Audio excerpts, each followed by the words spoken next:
शिव भगवान वर्तमान शासन नायक महावीर स्वामी के पावन चरण निश्रा में हम सभी विराजते हैं। तीर्थंकर त्रिनेत्र की पावन पीयूष देशना जगत कल्याणी है।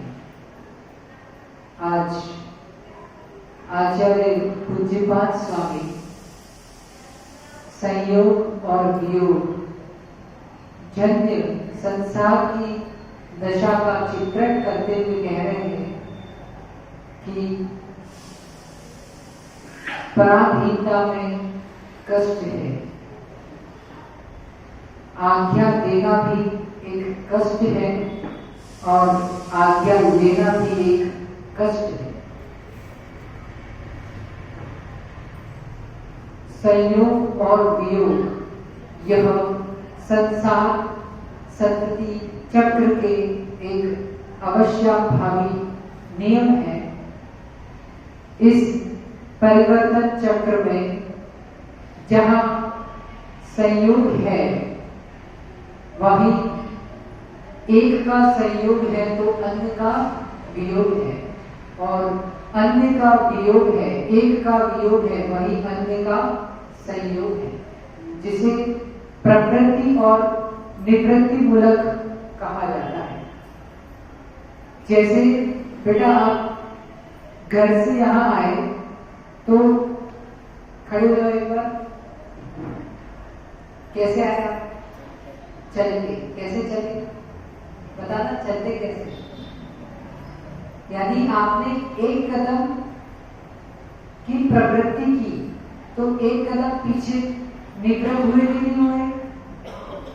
बस यही प्रवृत्ति और निवृत्ति का सिद्धांत है कि जहां व्यक्ति एक से छूटता है तो अन्य से वह बंधता है। यही गति से गत्यांतर, पर्याय से पर्यायांतर और द्रव्य से उसकी पर्याय गुण का परिणाम दिखाने वाला यह एक मौलिक सिद्धांत है जैन दर्शन का। जहां सुख की प्रवृत्ति है वहां दुख की निवृत्ति है। उस समय जहां दुख की प्रवृत्ति है वहां सुख की निवृत्ति। अच्छा, आप दोनों पैरों से एक साथ चल के बताओ, ऐसा पॉसिबल है क्या? अरे चल के बताओ ना। तो दोनों पैरों से एक साथ एक समय में नहीं चल सकता, सही है? बस वैसे ही हमारे जीवन में हर्ष है तो विषाद नहीं, और जहां विषाद है वहां हर्ष नहीं रहेगा। तो एक ही समय में दोनों स्थितियां नहीं बनेगी। जहां एक की प्रवृत्ति है तो अन्य की निवृत्ति है। जैसे हमारे भैया आए इसरी से, तो जशपुर में इनका संयोग है तो इसरी में इनका वियोग है। समझना, वस्तु का अभाव हुआ क्या? नहीं हुआ। कितना बड़ा सिद्धांत है ये। यथार्थ में दुख नाम की कोई वस्तु नहीं है जिसके ज्ञान का एक असीम प्रकाश हो जाता है, वह सहजता का जीवन जीना प्रारंभ कर देता है। उसके लिए सुख में और दुख में कोई भेद नहीं रहता। यथार्थ में हमने अपनी मान्यताओं में बना रखा है कि अगर पंखा ना चले तो हमारा दुख प्रारंभ हो जाएगा। सही है क्या? क्यों? हम भी तो मनुष्य हैं आपके जैसे। हमारे ऊपर पंखा है क्या? नहीं। यदि गाड़ी ना हो तो हमारा दुख प्रारंभ हो जाएगा। हमारे पास गाड़ी है क्या? नहीं है। तो दुख की परिभाषाएं भी हमने निर्मित की हैं और सुख की परिभाषाएं भी हमने बनाई। हमारी इच्छा के अनुकूल कार्य हो गया तो हमें सुख लगेगा। ये मान्यताएं भी हमने ही बनाई है। और इसके प्रतिकूल हो गया तो हमें दुख होगा, ये मान्यता भी हमने बनाई। लेकिन क्या ये मान्यता सही है क्या? आप ही के बीच अलग अलग तरह के लोग हैं। हमारे ये भैया हैं, अनेक विदेशों में घूम के आए हैं, सब कुछ उन्होंने भोग देख लिए। सब व्यक्ति के गुण को अन्वेषण करना आना चाहिए। सब कुछ देखने के बाद भी उन्होंने ये वेश क्यों धारण किया? ये एक प्रश्न है कि आखिर उन्हें ऐसा क्या जचा कि सब कुछ देखने के बाद जो उन्हें इस भेष में आनंद आ रहा है उसका उन्होंने वियोग किया, इसका संयोग किया। आखिर ऐसा आनंद क्या है? गहरे में आप देखोगे तो आनंद बाहर का नहीं है। सुना होगा आपने कि सुख शांति बाहर नहीं है। हमें तो बहुत सालों बाद आज समझ में आया। हम छुपाते नहीं, जो है आपको बता दें। हमारे यहाँ 4 प्रकार की संज्ञाएं कही है: आहार, भय, मैथुन और परिक्रम। ये 4 प्रकार की संज्ञाएं, संज्ञा का मतलब इच्छा है। ये इच्छाएं ही बंधन में डालती हैं व्यक्ति को। आज आप देखना पूरे विश्व में सबसे ज्यादा दुकानें किसकी मिलेगी? खाने की, होटलें, जो ढाबे, कई दुकान, कई चाय की दुकान, खाने पीने की दुकान। तो इससे आप सोचो कि व्यक्ति की आहार की, भोजन की इच्छा सबसे ज्यादा व्यक्ति को बंधन में डालती है, दुख देती है ये, इसे मानना। अन्यथा आप घर में 10 बार खा लो पर सुखी नहीं आ रहा है। और दिगंबर मुनिराज बैठे आपके सामने, दिन में कितनी बार भोजन करते? 1 बार, लेकिन आनंद से मुस्कुराते हुए दिखते हैं। तो सुख आहार में है क्या? नहीं, सुख हमारी इच्छाओं के विरोध में। दूसरी संज्ञा, दूसरी इच्छा होगी भय। भय 7 प्रकार के बताए हैं। यह लोग, परलोक, आरक्षण, इस लोग का भय। आज ऐसा हुआ, कल क्या होगा? अभी भूत में ऐसा हो गया ना, मैंने ऐसा किया, मेरे साथ ऐसा हुआ, उन्होंने ऐसा बोला, मैंने ऐसा बोला। बस इसी भय में जी रहे हैं लोग कि इस लोक में आगे क्या चलेगा। तो यह लोक भय, इस लोक में हमने ऐसा पालन नहीं किया, ऐसे नहीं जिए, तो हमारा अगला भोग बिगड़ जाए। ये क्या है? परलोक भय और रक्षा भय। कल शाम को आप लोग थे क्या? कोई था क्या शाम को? कुछ सीखा क्या? अरक्षा भय सबसे बड़ा विचित्र टाइप का भय, व्यक्ति कह नहीं पाता। अरक्षा भय यानी घर में है तो हमें आपस में एक दूसरे से सुरक्षित नहीं मालूम होता, एक दूसरे से खतरा महसूस होता है ना? और कहीं है तो व्यापार में है तो व्यापारी को एक दूसरे से खतरा मालूम होता है। ये आरक्षा का भय। आखिर भय बाहर में नहीं है, आपके रिश्तेदारों में से, सहयोगियों में नहीं है। ये भय हमारी इच्छा में है। पता है ना, भय को इच्छा, आहार, भय, मैथुन, परिक्रम। तो भय मेरी इच्छा में है कि मैंने अपनी इच्छाओं को बता दिया है कि मुझे आधा घंटा प्रवचन करना है। जिस दिन मुझे नहीं मिला, मेरा दुख प्रारंभ हो गया। नहीं, जिस दिन हमने सोच लिया कि नहीं, सुख प्रवचन करने में नहीं है, सुख तो मेरी इच्छाओं के नियंत्रण में है। तपसा निर्जराश्च, बराबर, तब से कर्मों की निर्जरा होती है। और वो जो तप है कहां से आता है? इच्छा निरोध तप। इच्छाओं के विरोध में तप है। तो जितना जितना जितना हम इच्छाओं पे नियंत्रण करते हैं, कहते हैं कि दुनिया को वश कर ले। यहाँ पे कोई सासू बेटी है क्या? है तो आपकी बहुएं भी हैं, तो कितना आपने बहू को वश किया, लेकिन हुई क्या? यदि हम हमारी इच्छाओं को वश में कर लेते तो सही है कि नहीं? बस सबसे बड़ा सुख यही है। मैथुन भय हो गया, 7 भय हैं, ये लोग भय, परलोक भय। आपको मैं प्रैक्टिकल बातें बताता हूँ। मैं बहुत टाइम से ग्रंथों से पढ़ता था कि ग्रंथ के आधार से मुझे बोलना है, तो ये भी मुझे आज समझ में आ रहा है कि ये भी एक विचित्र टाइप का विकल्प है। बोलना इसी से, लेकिन जब आपका अंतर समीचीन ज्ञान उद्घाटित हो तो उसे कभी रोकना नहीं। ग्रंथ वही कहते हैं जो है, वस्तु का स्वभाव है। भगवान ने वो नहीं कहा जो वस्तु नहीं है, भगवान ने भी वही बताया जो वस्तु है। भगवान ने बताया कि अग्नि उष्ण है, तो क्या महावीर स्वामी से पहले अग्नि ठंडी थी क्या? नहीं। तो भगवान ने भी वस्तु का स्वभाव बताया है, वस्तु के स्वभाव को बनाया नहीं है। तो अरक्षा भय, ये लोक भय, परलोक भय, इसके बाद है कौन सा भय आता है? ये लोक भय, मारण भय,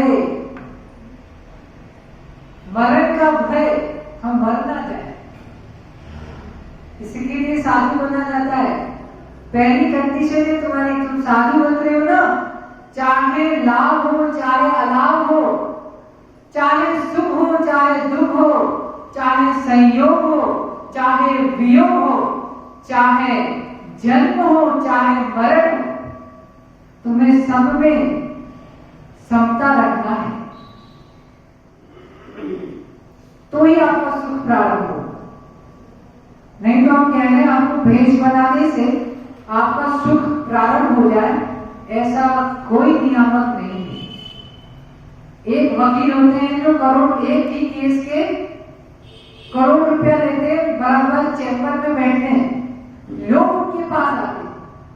और एक वकील है जो कोर्ट के बाहर चक्कर काट रहे हैं कि भैया लाभ तुम्हारा केस कुछ है क्या? तो भेष वही है, लेकिन दोनों की ये डिपेंड करता है कि हम कैसे अपने आप को नियंत्रित करते हैं। आचार्य जी कहते हैं कि जो आत्मानुशासन में जीता है वो पूरी दुनिया में शासन कर सकता है। तो इसका अर्थ क्या था? धीरे धीरे अन्वेषण दृष्टि से करते रहे। लोग हमें बोलते रहते थे कि ये तो पागल टाइप के, सोचते ही रहते, लेकिन मैंने बताया ना कि वास्तव में यदि किसी बनियान पहने हुए घर के बाहर बैठे व्यक्ति को ऐसा लगेगा कि इसके पास कुछ नहीं है, इन मुनियों के पास क्या है?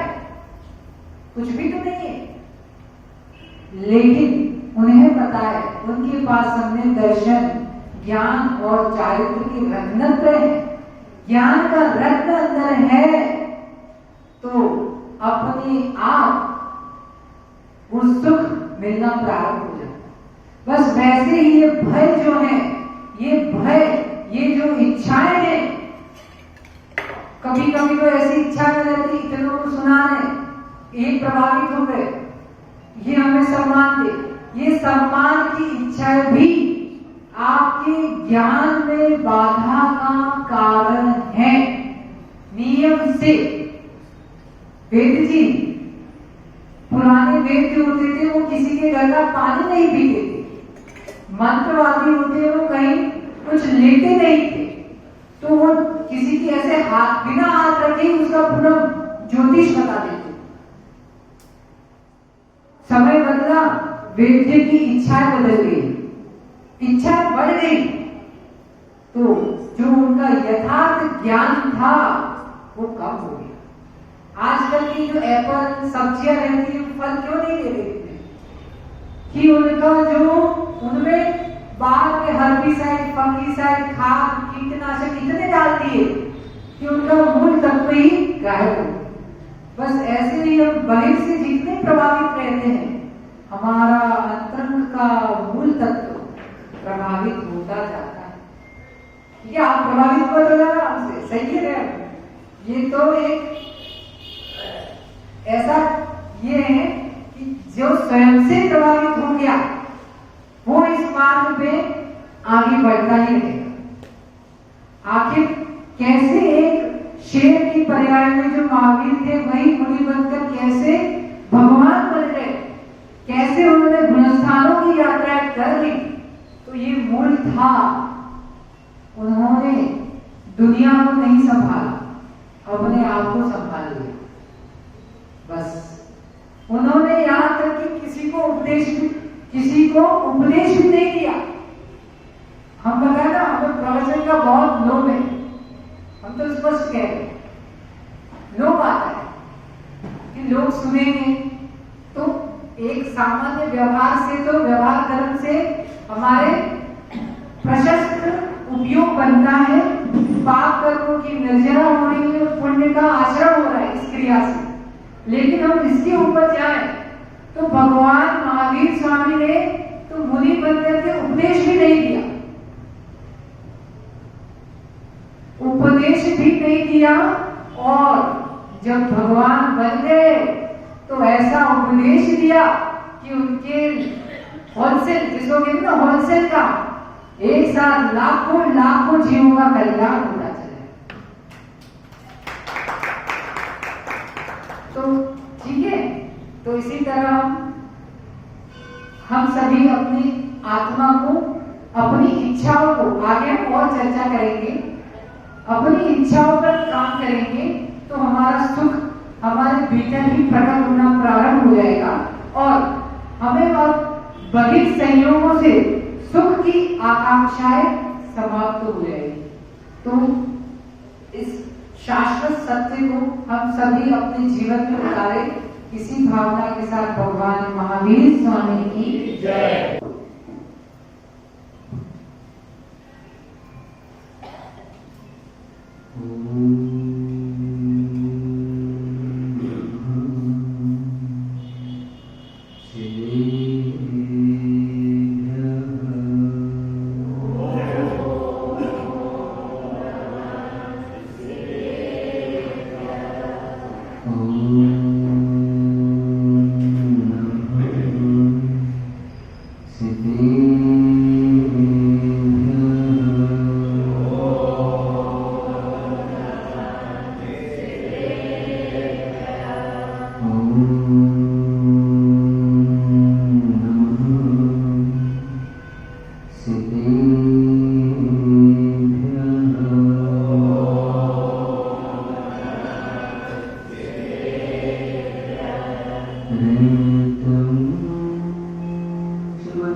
वर्तमान शासन नायक, मूल नायक महावीर भगवान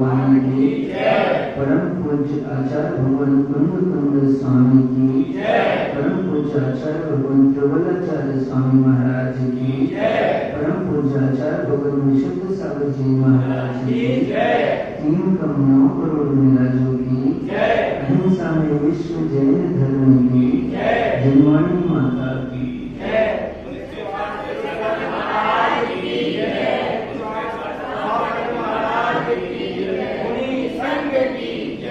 भगवतों, आज पुनः हम सभी के महाभागी का उदय हुआ है, जो सर्वज्ञ प्रभु की ये देशना हमें प्राप्त हो रही है।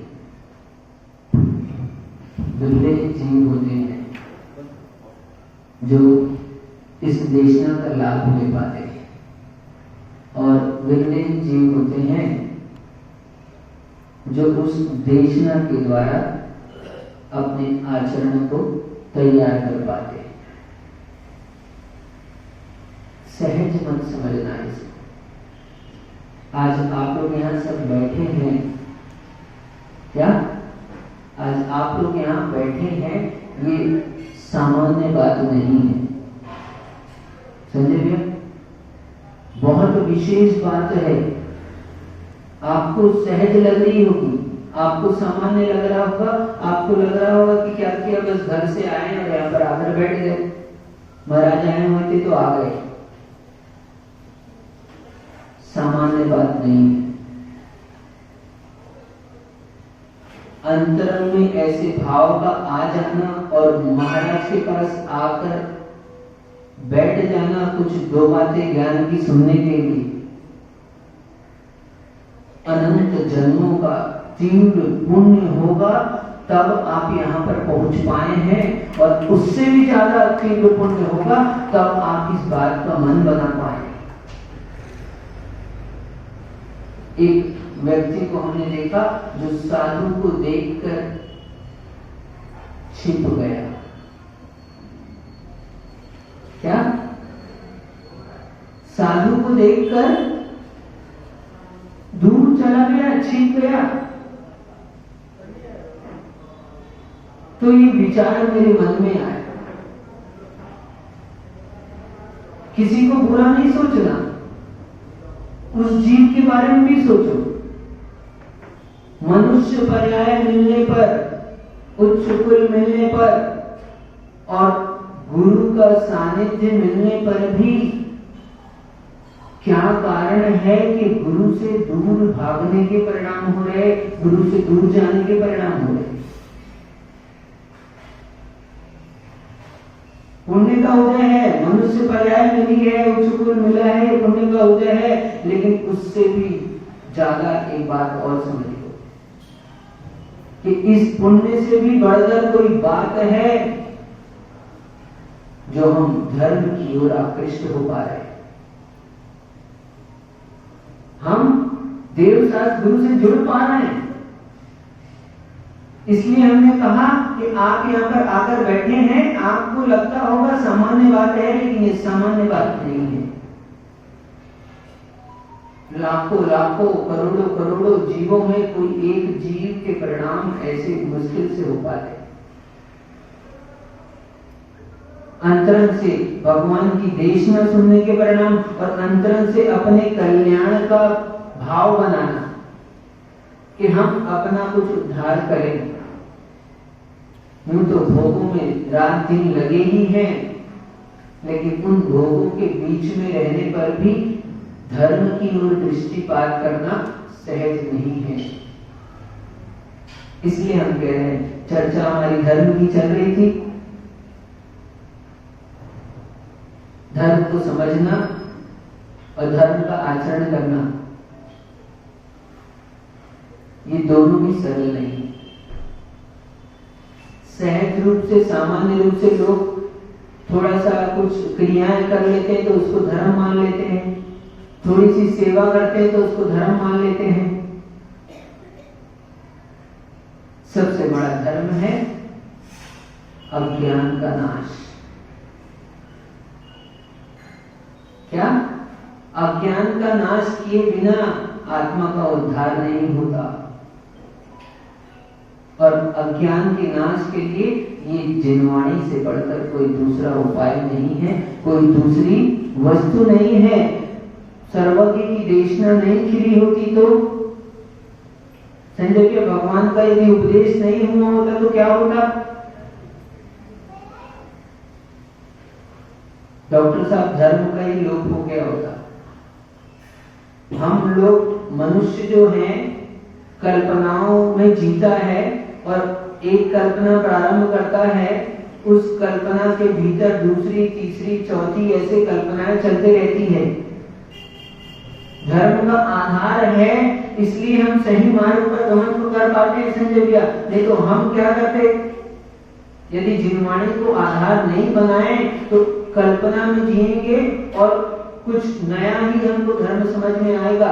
और इसको आश्चर्य मत समझना, आज लाखों की संख्या में, लाखों नहीं करोड़ों की संख्या में लोग इससे वंचित रहकर अनर्गल मार्ग को ही धर्म मान रहे हैं।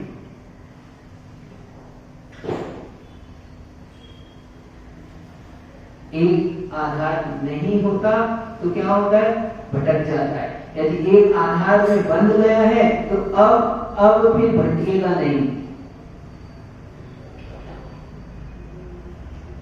भटकने की संभावना किसकी ज्यादा है?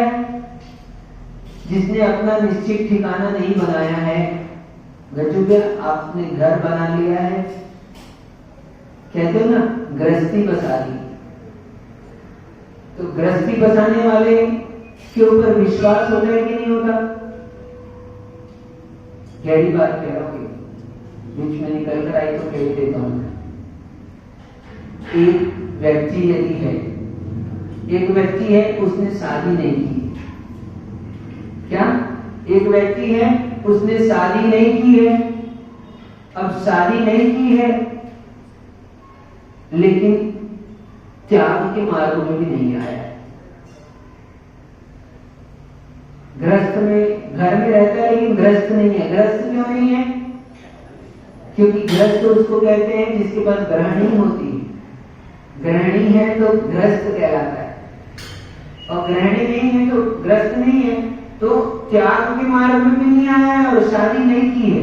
और एक दूसरा व्यक्ति है संजय भैया जिसने विवाह कर लिया है। तो अब मैं आपसे सहज ही पूछता हूं, आप ही देखना, मानसिकता समाज की देखना और सही में वास्तविकता देखना, आप किसके ऊपर ज्यादा विश्वास करेंगे? बात समझ गए हमारी? आप बड़े बड़े शहरों में जाओगे तो वहां पर लोग रूम देते हैं किराए पर, लेकिन किसको देते हैं? क्यों ऐसा कारण? उन लोगों को भी मिलता है, उनकी व्यवस्था दूसरी है, लेकिन क्या बंद गया है ना? तो बंद जाने से एक के साथ बन गया तो अब उसके ऊपर विश्वास जागृत हो गया है। कुछ गलत कहीं कोई करे भी एक बंधन में बंधा है यार, बात समझना। तो ऐसे ही एक धर्म का आधार सर्वज्ञ की देशना का आधार होता है, और फिर व्यक्ति चिंतन करता है तो उसके चिंतन में क्या होगा? उसके चिंतन में आपको धीरे से लेकर वहीं पहुंच जाएगा। कहां?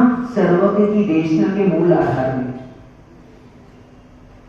और जिसने सर्वज्ञ की देशना नहीं सुनी है, वस्तु स्वरूप को नहीं जाना है, और अब यदि वो चिंतन करता है तो उसका चिंतन क्या होगा? उसका चिंतन उसको संसार में ही घुमाएगा।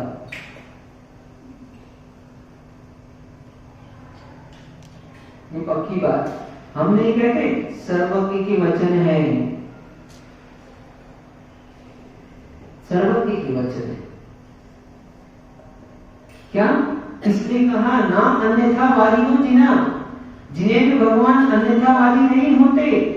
अब उन्होंने तो वस्तु स्वरूप देखा है, वस्तु स्वरूप को जाना है, उसको हमारे लिए कहा है, उसको बताया है, और वो भी इच्छा से नहीं बताया,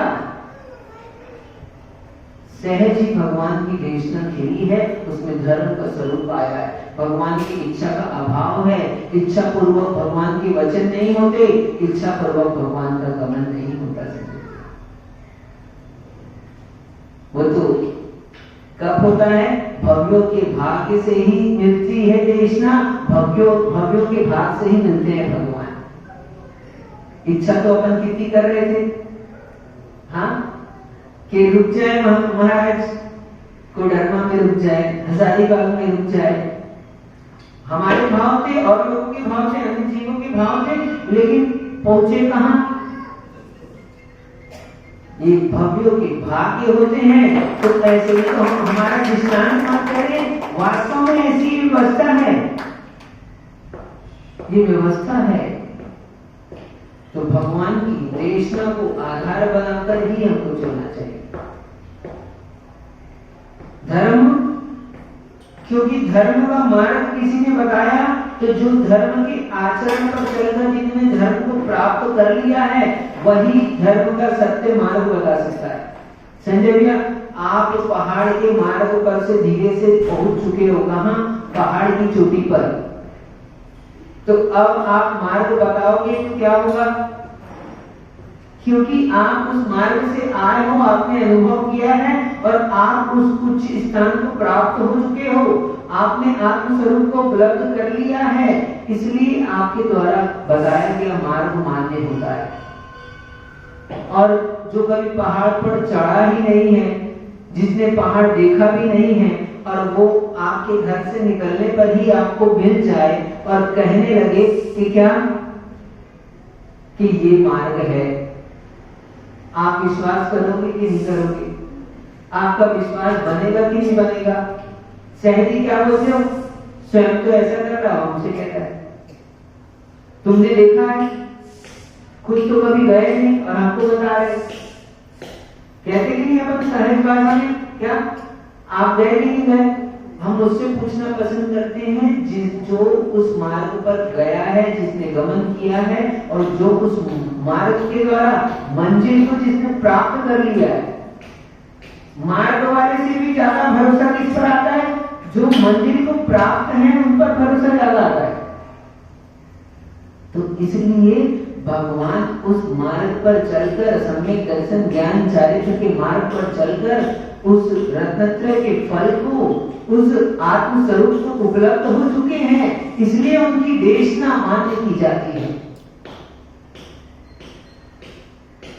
और फिर उनकी देशना के अनुसार जो कथन करे वो मान्य किया जाता है। अध्यक्ष जी, वास्तव में हम लोग वक्ता नहीं, शास्त्र में 3 ही वक्ता कहे।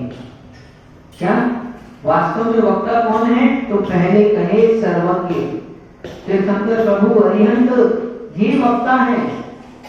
और दूसरे यदि वक्ता के रूप में यदि कोई है तो उनकी देशना के अनुसार जिन्होंने द्वादशांग शुद्ध की रचना की, ऐसे गणधर द्वितीय वक्ता कहलाते हैं। और फिर यदि वक्ता में किसी का नंबर आता है तो परंपरा से आराधित आचार्य जो हैं, जिन्होंने उन गणधरों के माध्यम से देशना के अंश को प्राप्त किया है या अपने गुरुजनों से उस देशना का लाभ लिया है, द्वादशांग का अंश मिला है जिसको, वो आराधित आचार्य तीसरे वक्ता के रूप में कहलाते हैं। वो ही उपदेश देने के अधिकारी हैं। मुनियों को तो उपदेश देने का अधिकार नहीं कहा। मुनि का तो लक्षण क्या कहा? मौन रहना, ये मुनि का लक्षण है। लेकिन फिर भी हम भी उनके ही, हम अपनी तरफ से नहीं कहते, उनके वचनों को आधार बनाकर कहते हैं, इसलिए इनके वचन मान्य किए जाते हैं। वास्तव में आप हमारे वचन मान्य नहीं कर रहे, हमारे द्वारा कहे जा रहे। हम तो क्या है, पोस्टमैन है मात्र। पोस्टमैन होता था, आजकल पोस्टमैन की जरूरत नहीं होती, व्हाट्सएप में सब काम हो जाता है मोबाइल में। पहले के समय में ऐसा होता था कि भैया दूसरे गांव से कोई पत्र लेकर आता था, हाँ, और लाकर देता था, संजय भैया क्या आपका पत्र आया है, आपके पिताजी ने पत्र भेजा है। कोई सर्विस कर रहा है या कोई बेटा बाहर में है तो बेटा ने भेजा है पत्र, तो कोई पत्र लाकर देता था। और आपको यदि अनुभव हो तो इस बात पर गौर करो कि एक पत्र आता है, उस समय संवेदनाएं कैसी होती है, और एक व्हाट्सएप में जब मैसेज देखते हो उस समय संवेदनाएं कैसी होती है। भाव को देखो वहां पर। संदेश की बात नहीं कर रहा अभी मैं, अभी संदेश के पीछे वहां, अभी आपको तो अनुभव नहीं, लेकिन हमारे पास में हम लोग पत्र भेजते हैं आचार्य जी के पास, हर प्रतिक्रमण के बाद में प्रायश्चित के लिए पत्र भेजते हैं, तो ज्यादा कुछ नहीं आता, आचार्य जी लिखकर कुछ ज्यादा विशेष प्राप्त नहीं देते, लेकिन अपने हाथ से उसमें प्रायश्चित मात्र लिखकर देते हैं कि इतनी माला फेरनी है, एक उपवास करना है, 4 नीरस करने हैं, हाँ ये जाप करनी है, जो भी है उतना सा लिखकर देते हैं। लेकिन हम जब पत्र भेज देते हैं तो हमको इंतजार रहता है, उत्सुकता रहती है कि आचार्य जी के पास से पत्र कब आ रहा है, और जब पत्र आता है तो हमारे को देख के ऐसा लगता है क्या,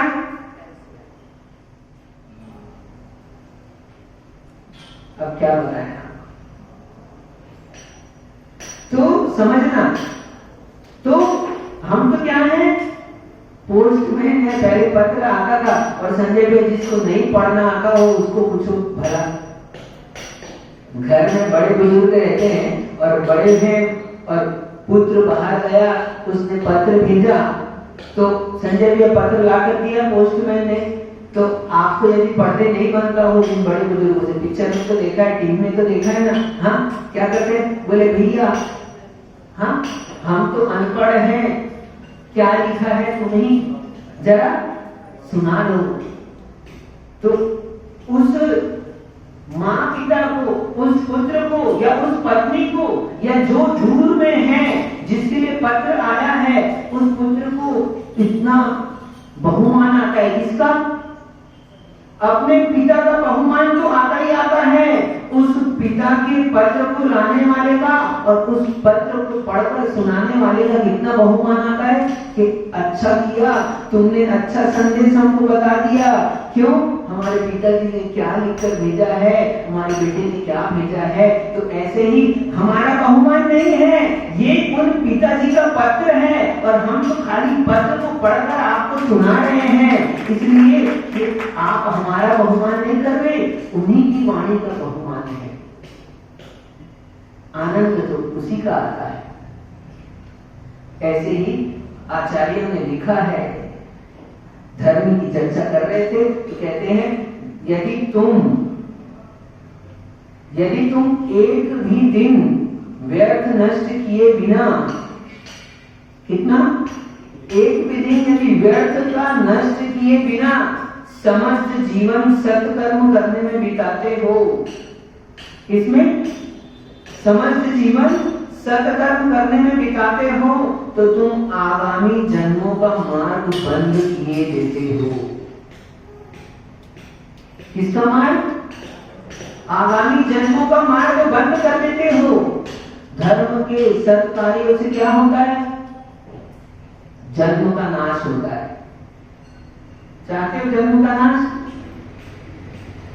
बात लग रही होगी उल्टी, लेकिन आप तो रोज कहते हो, है ना, अरे जन्म होने से कष्ट होता है, सबसे अधिक जन्म होता है, कष्ट होता है, तो जन्म का कष्ट होता है। आप रोज पूजन करते हो या कितने लोग करते हैं, यदि करते हो तो आप यही कहते हो सबसे पहले, जन्म जरा मृत्यु विनाशनाय जलम निरुपामिति स्वाहा। इस संसार में शरीर में रोग होते हैं ना, वो थोड़े से हैं, उस सबसे बड़ा रोग क्या है, जन्म जरा मृत्यु का रोग सबसे बड़ा है। अरे शरीर मिला है तो शरीर में रोग होंगे ही, और रोग को नष्ट करोगे, एक को नष्ट करोगे दूसरा हो जाएगा। अंकुल प्रमाण क्षेत्र में कितने रोग होते हैं, भगवती आराधना ग्रंथ में लिखा है, एक अंगुल समझ गए, इतने हिस्से में 96 रोग होते हैं। कितने, 96, एक अंगुल प्रमाण क्षेत्र में 96 लोग होते हैं, और पूरा शरीर का प्रमाण निकालो तो 3.5 हाथ का शरीर होता है व्यक्ति का, उस 3.5 हाथ के शरीर में कितने रोग होंगे, 5,68,00,000 से ज्यादा रोग होते हैं। अब आप कितने का उपचार करोगे, तो एक रोग का उपचार चाहते हो कि पूरे का चाहते हो, हाँ क्यों, एक का करते हैं उपचार के पूरे का करते हैं, अरे तो पूरे लोगों का उपचार यही है क्या, कि शरीर है तो रोग है। अब एक अंगुल का रोग मिटाओगे तो क्षण में मिटेंगे और 5 करोड़ बचे हैं अभी तो। हाँ, तो इसलिए शरीर ही ना मिले तो शरीर कब नहीं मिलेगा? जन्म होगा तो शरीर नियम से मिलेगा। जन्म का अभाव करना ही शरीर का अभाव होना है। अशरीरी कौन है? अशरीरी केवल सिद्ध भगवान है। बाकी जितने जीव हैं संसार में पाए जाते हैं उस शरीर से युक्त पाए जाते हैं, शरीर के साथ ही पाए जाते हैं, शरीर से रहित नहीं पाए जाते। इसलिए शरीर का नाश यानी कि जन्म का नाश, और जन्म का नाश करना है तो सत्कर्म करो। आचार्य भगवान ये ये गुरल का ग्रंथ चल रहा है संजय भैया, इसमें कभी चौथे परिच्छेद की चर्चा में धर्म की महिमा बताया। बात एक एक लाइन में लिखी है, लेकिन एक एक लाइन में वो बात इतनी गहरी है कि आज तक सदियों पहले लिखा गया ये ग्रंथ आज भी लोग के बीच में मान्य किया जा रहा है, ऊंचे पने को प्राप्त है। ये वो अलौकिक ग्रंथ है जो आज विश्व में सबसे अधिक भाषाओं में रूपांतरित हुआ है। 80 भाषाओं में रूपांतरण का इसमें उल्लेख है, जिसको तमिल का वेद कहा जाता है। एक पंक्ति में सार लिख दिया उन्होंने कि एक दिन भी व्यर्थ नष्ट किए बिना धर्म के सत्कार्य में लगे रहो। सत्कार्य करते करते क्या जन्म का नाश होता है। जन्म का नाश यानी कि सुख की प्राप्ति होती है। सुख की चर्चा चल रही थी और हम सारे काम सुख के लिए करते हैं। सबसे बड़ा सुख तो यही है कि हमारे को जन्म ही ना मिले। जन्म का नाश किसने किया और मरण का नाश? तो जन्म का नाश के साथ ही जरा का भी नाश छिपा है। शरीर मिलता है तो शरीर के साथ बुढ़ापा भी मिल जाता है, बुढ़ापा भी आता ही है। और बुढ़ापा अपने आप में एक महारोग है। जन्म और मृत्यु के बीच में बुढ़ापा है। बुढ़ापा कोई रोग ना भी हो तो बुढ़ापा क्या है? बुढ़ापा स्वयं में ही रोग है। तो इसलिए आप ये मत सोचो कि आप कभी रोगी नहीं होंगे। रोगी नहीं होंगे तो मरण नहीं होगा आपका। मरण होगा कब? रोग होगा ही मरण होता है। कोई रोग ना भी हो तो बुढ़ापा होगा ही मरण होगा ना। तो बुढ़ापा ही ना हो, जन्म, जरा और मृत्यु। यदि जन्म हुआ है तो नियम से मृत्यु होगी। होगी कि नहीं? कोई है अमर? हाँ, जिसको हम अमर कहते हैं उसका भी मरण होता है। कौन कहते? किसको कहते हैं अमर? स्वर्ग के देवों को अमर कहा जाता है। स्वर्ग के देवों को अमर कहते हैं और अमर का भी मरण होता है। यदि कोई अमर है तो कौन? केवल सिद्ध भगवान है, उनका मरण नहीं होता। अरिहंत का भी मरण होता है। अरिहंत तो मरते कि नहीं मरते बताओ? हाँ, अरिहंत का मरण होता है। 5 प्रकार के मरण कहेंगे। हाँ, बाल मरण, बाल मरण भी कहते हैं। बाल मरण, बाल मरण, बाल पंडित मरण, पंडित मरण और पंडित मरण। तो अरिहंत भगवान ने भाव मोक्ष को प्राप्त किया है। उनके क्या भाव मोक्ष हुआ है? उनके जन्म का अभाव हुआ है, मरण का अभाव नहीं हुआ है। जन्म का नाश हुआ है, अंतिम जन्म हुआ है, लेकिन मरण का नाश नहीं हुआ। अभी उनका मरण होगा और मरण होकर वो क्या हो जाएंगे? जन्म और मरण को जीत लेने वाले अशरीरी सिद्ध पर्वत को प्राप्त हो जाएंगे। तो धर्म की महिमा है कि धर्म के प्रभाव से ही जन्म का नाश होता है और कोई कार्य नहीं है जन्म मरण के नाश का। हम जन्म के नाश, मरण के नाश के लिए क्या उपाय करते हैं? आप जितने भी उपाय करते हो वो बहिरंग उपाय आपके जन्म मृत्यु का नाश नहीं करते। लेकिन जो धर्म के कार्य करते हो, ये धर्म आपका प्रति समय जन्म मृत्यु का नाश कर रहा है। एक दो भाव आगे जन्म, एक के बाद जन्म की संतति चल रही ना, उस जन्म का नाश होता है तो धर्म के माध्यम से होता है। आचार्य भगवान के यहाँ कहने का अभिप्राय यही है कि व्यर्थ नष्ट ना करो। हम कितना समय व्यर्थ में नष्ट करते हैं पता है आप? कितना समय नष्ट होता है हमारा? अभी जीवन प्राप्त हुआ है संजय भैया, सामान्य से व्यक्ति 8 घंटे सोता है। क्या 8 घंटे सोता है? और यदि 8 घंटे सोता है तो 24 घंटे में 8 घंटे सोने का मतलब समझ गए आप? कितना हो गया? 1/3 हो गया। तो लगभग 1/3 जीवन तो सोने में चला गया, निद्रा में चला गया। कितना? यदि 60 साल की उम्र मिली है आपको और आप 8 घंटे सोते हो तो आप समझ लो आपने डॉक्टर साहब 20 वर्ष सोने में निकाल दिए। और उसके बाद खाने पीने नहाने धोने में, बाकी के कामों में, तो व्यर्थ के काम हम बहुत करते हैं और व्यर्थ के कामों में हमारा समय नष्ट होता है। हम उस पर ध्यान नहीं देते और यहाँ पर भी आप समय नष्ट कर रहे कि नहीं?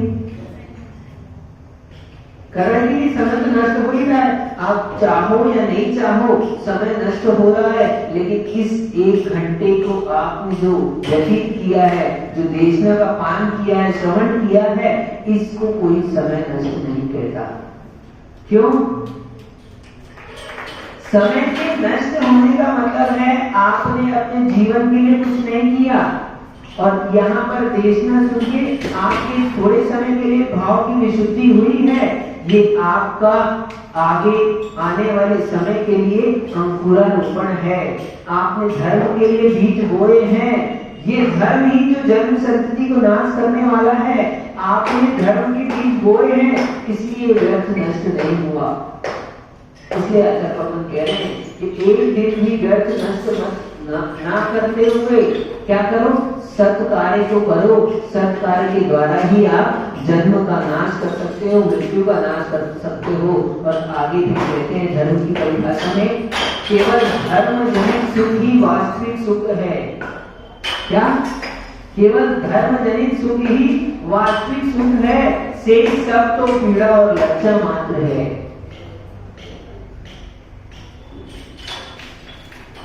गहरी बात लिखी है। अभी हम लोगों को सुख मिलता है कि नहीं मिलता? सुख मिलता है। भोजन करते तो सुख मिलता है कि नहीं मिलता? नहीं मिलता। बोलो, मिलता है कि नहीं? मिलता है। भैया भोजन करते हैं सुख मिलता है। क्या? पानी पीते हैं सुख मिलता है। भोग करते हैं सुख मिलता है। हाँ, परिग्रह इकट्ठा करते हैं सुख मिलता है। अब वास्तव में एक सुख का ऑपरेशन करें। कहां से मिलता है सुख? भोजन से मिलता है क्या? भोजन से तो मिलता है। भोजन करते हैं सुख मिलता है। नहीं मिलता क्या? मिलता है। पानी पी के सुख मिलता है। मिलता है ना? संजय में मिलता है कि नहीं? देखो, समझ आ रहा है तो हाँ बोलो, नहीं तो नहीं बोलो। अब इस बात को अच्छे से समझ लेंगे तो हमारे को कुछ लाभ होगा। समझने के लिए यहाँ पर आए ना अपन, ठीक है? तो भोजन से प्रतिक्रिया सुख मिलता है। दृष्टांत मात्र है, भोजन उपलक्षण मात्र है। सारी सामग्री लगा लेना अब इस भोजन के बाद अध्यक्ष जी। भोजन बोल दिया तो भोजन, रुपया, पैसा, पत्नी, बच्चे और भी एक्सेट्रा एक्सेट्रा एक्सेट्रा सब चीज आ गई। ये हमको सुख देते हैं कि नहीं देते? देते हैं। हाँ, भोजन करते तो सुख मिलता है। वास्तव में वो सुख है कि नहीं है? अब एक बात समझना बीच में, सुख हमको मालूम पड़ता है। क्यों सुख मालूम पड़ता है? आपको आपका पेट भरा हो। क्या? आपका पेट भरा हो और अब हम आपको भोजन दें तो बताओ भोजन से सुख मिलता है क्या? नहीं मिलता। आपका मन पसंद है, क्या पसंद है बोलो? रसगुल्ला पसंद है। हाँ प्रतीक भाई रसगुल्ला पसंद है, ठीक है। आपको रसगुल्ला खाते हो सुख मिलता है कि नहीं मिलता? मिलता है। बच्चा भी कह रहा है देखो, है ना? क्या मिलता है? ठीक है। तो रसगुल्ला खाने से सुख मिलता है, पक्का मिलता है। देखो अनुभव से कहो सुख मिलता है। अब आपको एक दे तो थोड़ा सुख मिलेगा, दो दे तो थोड़ा ज्यादा मिलेगा, ठीक है। अब तीन दे तो थोड़ा और ज्यादा मिलेगा, ठीक है। अब 4, 5 हम गिनती बढ़ाते जा रहे हैं। क्या अब आपका पेट भर गया है, अब हम रसगुल्ला दें आपको तो क्या होगा? आपको उल्टी आने लगेगी, आप आ नहीं सकोगे। खा लोगे जबरदस्ती तो फिर चक्कर आएंगे और दुनिया भर की परेशानी दूसरी खड़ी हो जाएगी। तो यदि रसगुल्ले से सुख मिलता होता तो जितना ज्यादा खाते उतना ज्यादा मिलना चाहिए था, तो और जब भी खाते तब मिलना चाहिए था। तो रसगुल्ले से यदि सुख मिलता तो हर समय मिलना चाहिए था। बीमार हो और तब खाओ तो तब भी मिलना चाहिए था। यदि उसी से सुख मिलता होता तो हर समय मिलना चाहिए था, लेकिन हर समय नहीं मिलता, इसका मतलब उससे तो नहीं मिलता। लेकिन अब हम भोजन करते हैं तो सुख तो मिलता है। पहली बार एक चीज फाइनल करो, क्या यदि उसी से सुख मिलता तो हर समय मिलना चाहिए था? ये बात पक्की है कि नहीं? क्यों संजय भैया? यदि सुख मिलता है भोजन से, अरे पानी से ठंडक मिलती है ना, ठीक, हर समय मिलनी चाहिए थी। बात आई समझ में? तो ऐसे यदि भोजन से सुख मिलता, सामग्री से सुख मिलता, धन से सुख मिलता तो हर समय सुख मिलना चाहिए था। तो हर समय नहीं मिलता है, इसका मतलब ये कि उससे तो नहीं मिलता। एक बात पहली कि हर समय नहीं मिलता, तो हर समय नहीं मिलता, इसलिए हम पहला पॉइंट अपन करते हैं कि उससे नहीं मिलता है। लेकिन अभी भी मन कह रहा है कि भोजन करते तो सुख तो मिलता है। कह रहा है कि नहीं कह रहा मन? ठीक है, हर समय नहीं मिलता लेकिन कभी तो मिलता है। कभी मिलता है कि नहीं मिलता? हर समय का अपन ने कंफर्म कर लिया कि हर समय नहीं मिलता, ठीक, लेकिन कभी तो मिलता है। तो एक ही बार करें सेवन, एक बार भोजन करें तो सुख मिलता है कि नहीं मिलता? तो भोजन से सुख मिलता है क्या? अब ये समझना। अब हम मान लिया हर समय नहीं मिलता तो एक समय में आ जाओ। अब एक समय में नहीं मिलता है, यदि अब तो लग रहा है कि उससे तो मिलता है। जब खाते हैं एक बार एक रसगुल्ला खाते हैं तो उससे तो मिलता है।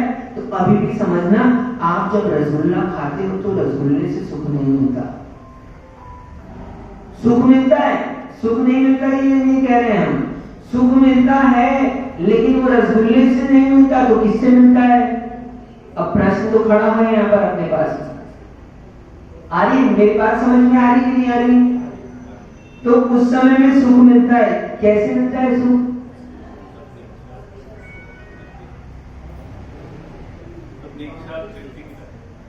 उस समय में तृप्ति मिली है। तृप्ति मिली है, क्या मिला है अपने को? अपने को संतुष्टि मिली है। किसकी संतुष्टि मिली है?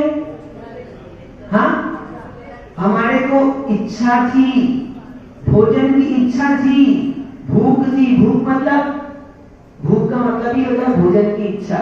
अंतर में पीड़ा होती है ना, भोजन के लिए होती है, तो भोजन की इच्छा। तो उस समय में जो आपको रसगुल्ले की इच्छा थी, उस तो इच्छा थी तो रसगुल्ला खाया तो सुख मिला। तो किससे मिला? बहुत गहरे सिद्धांत है। किससे मिला?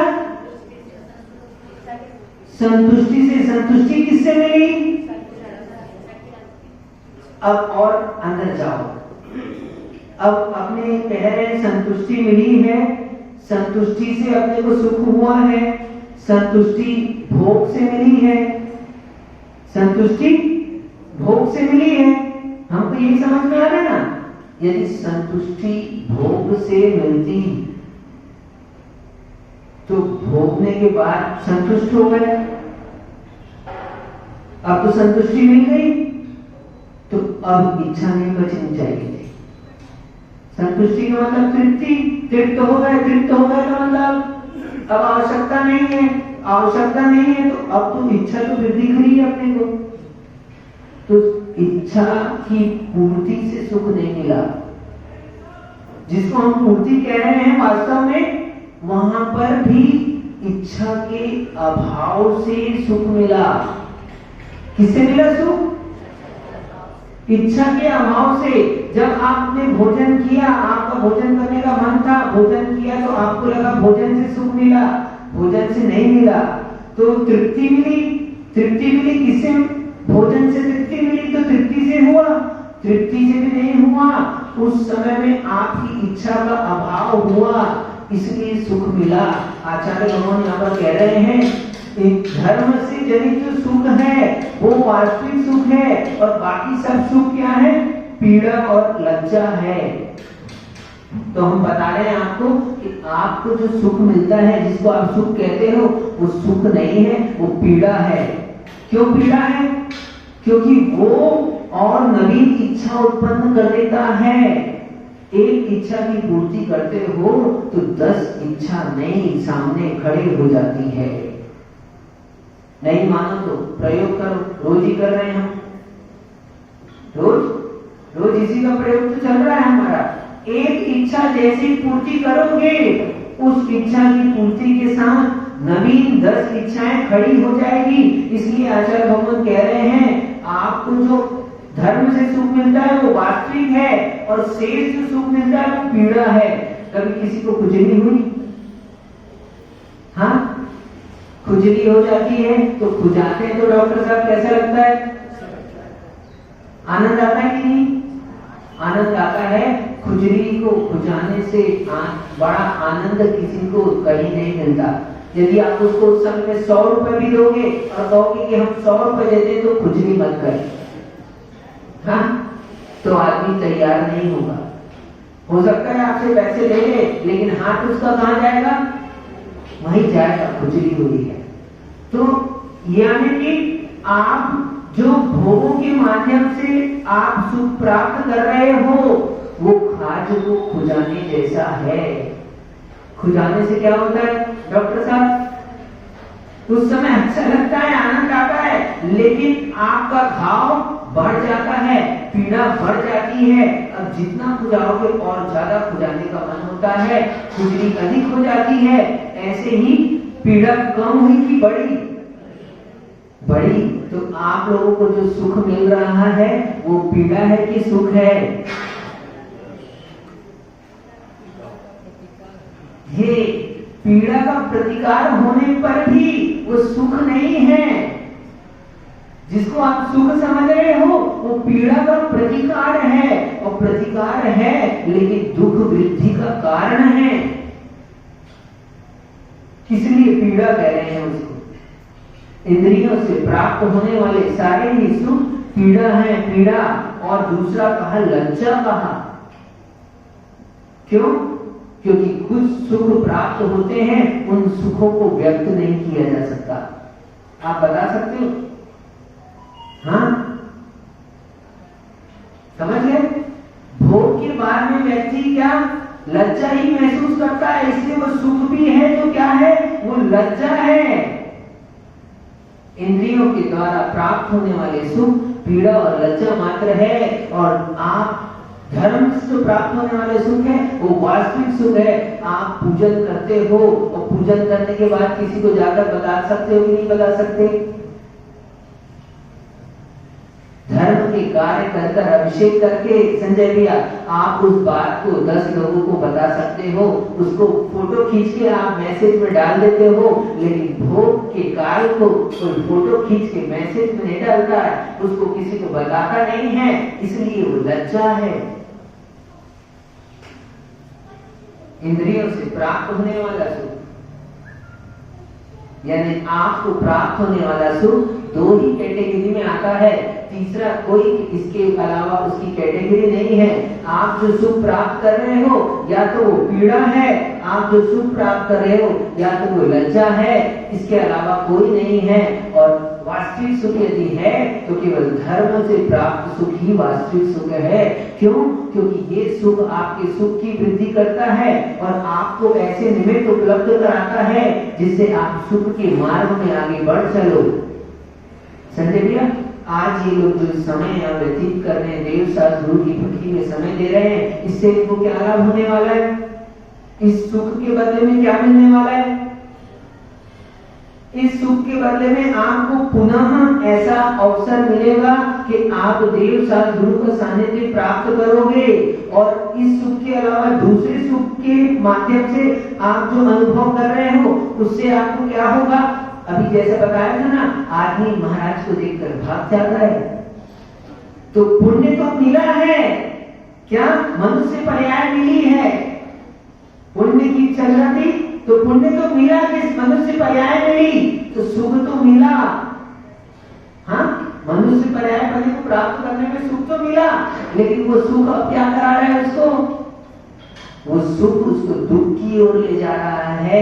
और आप जो सुख धर्म के माध्यम से प्राप्त कर रहे हो, ये सुख आपको पुनः सुख की ओर ले जाएगा। इसलिए हमने कहा था आप यहाँ पर आकर बैठे हो, आज आपको लगता है ये सहज बात है, कुछ नहीं किया, लेकिन ये आपके लिए आने वाले जन्मों की संतति को नाश करने का कार्य है। इसलिए आचार्य ने कहा कि धर्म से प्राप्त सुख ही वास्तविक सुख है और धर्म के द्वारा ही सत् कार्यों में किया गया समय ही आपकी जन्म की संतति को नाश करता है।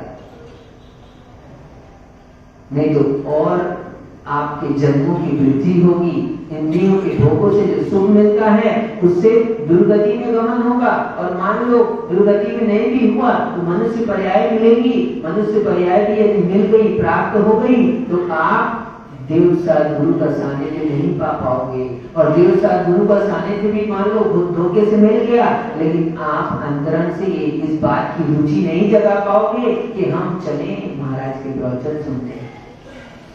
आज आपका ये छोटा सा एक प्रयास आपको कल भगवान बनाने की दिशा में एक नया अवसर देता है। समझे भैया? आज व्रतों को ग्रहण किया ना अपन ने, अणुव्रत लिए, तो ये मत सोचना कि ये बेकार जाएंगे।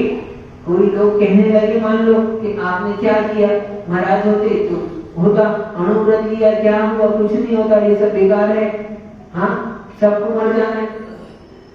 क्या अपन सबको मर जाना है? लोग तो तर्क ऐसे देंगे तो समझ लेना हमारे द्वारा किया गया धर्म का कोई भी कार्य बेकार नहीं जाता। इसलिए हम जिस सुख के पीछे भाग रहे हैं वो तो पीड़ा है, लज्जा है, वास्तविक सुख नहीं है। इसलिए धर्म के द्वारा जो प्राप्त होता है, धर्म से उत्पन्न जो सुख होता है, धर्म से जो जनित सुख है, वही केवल धर्म जनित सुख ही। और इतना ही नहीं कहा, केवल यदि अकेवल धर्म के द्वारा जो सुख होता है वही वास्तविक सुख है और बाकी से सब सुख पीड़ा और लज्जा है, ऐसा कहा। हम पीड़ा को पीड़ा नहीं मानते, इसलिए उस सुख की ओर दौड़ते हैं। यदि आपको समझ में आता है कि खुजली करने से खुजली क्या कष्ट बढ़ जाएगा, तो कोई समझदार व्यक्ति खुजली नहीं करेगा। आई बात समझ में? क्या यदि समझदार है, आपने डॉक्टर के पास आए, आपने कहा हमको तकलीफ है, डॉक्टर साहब ने बता दिया कि खुजाना मत, खुजाओगे तो क्या होगा और बढ़ जाएगा, तो आपको विश्वास है डॉक्टर के ऊपर? हाँ, विश्वास है डॉक्टर के ऊपर। तो डॉक्टर साहब ने मना कर दिया कि भैया अब तुम खुजाना मत, ठीक है, बहुत मन होए तो ठीक है, थोड़ी दवाई लगा लेना, लेकिन भूल से भी क्या, हाँ, खुजाना मत। कहीं फिर भी डॉक्टर ने बता दिया है, फिर भी मन नहीं मानता है, थोड़ी सी इच्छा होती तो हाथ अपन ऊपर से सहला लेते हैं, लेकिन सहलाते हुए भी अब क्या है, अब इस बात का विश्वास है कि क्या कि खुजाएंगे तो, लेकिन फिर भी मन मानता नहीं है तो अपन थोड़ा सहला लेते हैं। तो बस समझ लेना, समय दृष्टि जो भोगों का भोग करता है वो उस खुजली को सहला लेता है। भोग नहीं करता, उस समय में भी उसको ये अंतरंग में विश्वास होता है कि क्या मैं भोग करूंगा तो नियम से कर्म बंद होगा, लेकिन रहा नहीं जाता, सहा नहीं जाता, तो उस भोग का प्रतिकार करता है, सहलाना है उसका, वो भोग को बढ़ा नहीं रहा और आपको लगता है भोगों से सुख मिलता है, तो आपका विश्वास जो है मिथ्या दृष्टि का विश्वास है। भोगों से सुख का विश्वास आपको संसार ही दिलाने वाला है। इसलिए केवल इतना सा विश्वास करना है कि सुख किससे मिलता है, बोलो जल्दी से, धर्म से ही वास्तविक सुख मिलता है, इंद्रिय भोगों से सुख नहीं मिलता। हम लोग इंद्रिय भोग भूखे तो रह नहीं सकते, भोजन तो करना पड़ेगा, तो भोजन करना किस विश्वास के साथ कि क्षुधा शांत करने के लिए दवाई लगाने के जैसा। हाँ, दीपक दिया नहीं आया आज, नहीं, दवाई वाला कौन बैठा है, आदित्य भी नहीं आया, कोई यहाँ नहीं और दवाई वाला, हाँ ठीक, तो ये डॉक्टर साहब तो बैठे हैं अपने, तो डॉक्टर साहब समझना, क्या आप लोग दवाई खाते हो कि नहीं खाते, क्यों खाते हो दवाई, हाँ, कि और दवाई मिले, है ना, आज एक दवाई खाओ इसलिए खा रहे हैं, कल 2 दवाई मिले, अच्छा रहेगा कि नहीं, और इसलिए खा रहे कि 4 दवाई मिले, क्यों खा रहे दवाई, दवाई इसलिए खाई जाती है कि आगे दवाई ना खाना पड़े, इसलिए भोगों का सेवन इस विश्वास से करो कि आगे भगवान, भोजन करते हुए भी ऐसे विश्वास कि भगवान आपने को आगे भोजन ना करना पड़े, इतना अच्छा अवसर प्राप्त हो, शरीर ही ना मिले, क्षुधा का रोग ही ना हो, तो भोजन ना करना पड़े, तो दवाई भी खाना, कैसे खाना, यदि दवाई खाने के लिए जो दवाई खाता है वो ज्ञानी है कि अज्ञानी, ज्ञानी तो वो है जो इसलिए दवाई खाता है कि दवाई ना खाना पड़े, समझ लेना, बस भोगों को जो भोग के लिए भोगता है वो अज्ञानी, और भोगों को इसलिए भोगता है कि कभी मुझे भोग ना करना पड़े, तो वो समझ लेना ज्ञानी जीव है। अब आप ज्ञानी हो कि अज्ञानी ये आप जानो, यदि भोगों के लिए इच्छा हो तो अज्ञानी, और भोग का प्रतिकार करने की इच्छा हो तो ज्ञानी कहलाओगे आप, ये आचार्य भगवान कह रहे हैं। इसलिए धर्म से जन्मे सुख ही वास्तविक सुख है, हम वास्तविक सुख को प्राप्त हो, इच्छा से सुख, इच्छा की पूर्ति से सुख नहीं होता, इच्छा के अभाव से सुख होता है। उस समय में भी जो हमको सुख मालूम हो रहा है वो इच्छा का अभाव है, हमारी इच्छा का अभाव हो, हमको वास्तविक सुख प्राप्त हो, ऐसी मंगल भावनाओं के साथ जब ये आचार्य भगवान विशुद्ध सागर जी महाराज